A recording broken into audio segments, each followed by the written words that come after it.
13 tahun saya mencari ilmu itu. Kalau sekarang saya berbicara di sini bukan karena saya bisa. Saya bukan.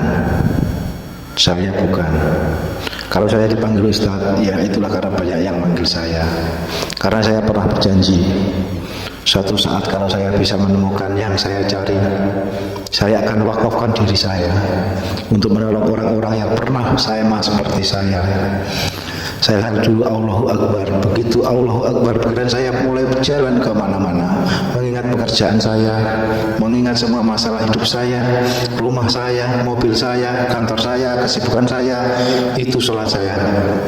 Ternyata selama salat seperti itu, salah hanya gugur dari kewajiban, tidak merasakan kenikmatan apa-apa dalam salat.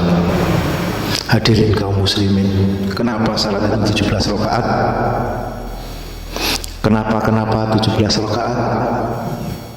Kok sama dengan nomor surat Al-Isra? Surat Al-Isra nomornya 17. Kenapa salat berjamaah itu kok 27 derajat? Sama dengan angka 27 Rajab hari ini. Mengapa? Kalau itu belum terjawab, belum tahu hakikatnya, tidak bertemu dengan guru yang mursyid untuk menjawabnya, kita tidak akan pernah tahu untuk menemukan sholat khusyuk. Sedangkan saya tunjukkan ayatnya supaya ibu bapak mengerti. Mari kita walaupun satu, walaupun menggetarkan jiwa, dan setelah itu kita dapat hidayah. Itu namanya 30 juz kita baca Al-Quran berulang-ulang, tetapi tidak membuat kita tambah lembut. Tidak dapat, itu enggak. Bismillahirrahmanirrahim. Sesungguhnya orang-orang yang munafik itu suka menipu Allah, dan Allah akan membalas tipuannya. Orang, apa tipe orangnya? Satu kata,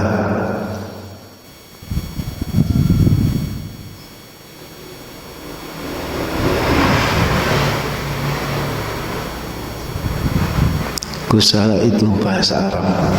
Malas itu pasti berhubungan dengan rasa malas, karena yang mau dimakan tidak menarik. Malas makan karena yang mau dimakan bukan selera kita. Malas. Salat juga bisa. Saya dulu terus terang, waktu kecil salat karena takut orang tua, sudah tua salat karena takut neraka.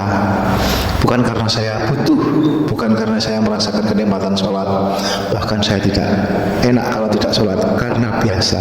Bukan karena merasakan nikmatnya sholat, itu karena dilakukan. Jangan cuman sekedar ikut peringatan Isra Mi'raj dari tahun ke tahun. Itu untuk meningkatkan kualitas spiritual kita. Baik kita jadi yang kita dia sholat, tapi sholatnya itu yang kedua kata. Suka salat tapi salatnya ria. Itu kalau bahasa fikihnya ada ria adat, ria menifak. Bagaimana suatu kita ada muatan, ada harapan, contoh biasanya enggak begitu banyak. Jadi tahajud sama seperti itu, enggak pernah berkunjung ke tetangga. Tiba-tiba tetangga, kita berkunjung ke rumah tetangga. Apakah tetangga kita tumben? Betul enggak? Iya, biasanya enggak pernah berkunjung ke rumah kita. Dia berkunjung sekali ke rumah kita. Kata tetangga kita, ada apa? Biasanya enggak tahajud.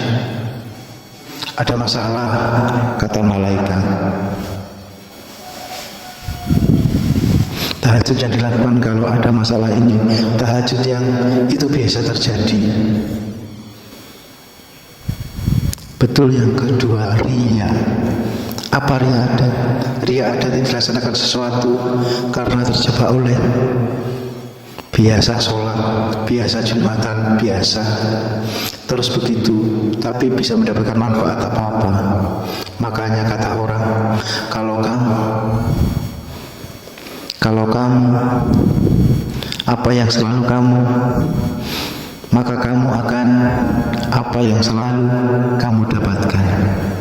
Jika kamu melakukan apa yang selalu kamu lakukan, kamu akan mendapatkan seperti apa yang kamu dapatkan.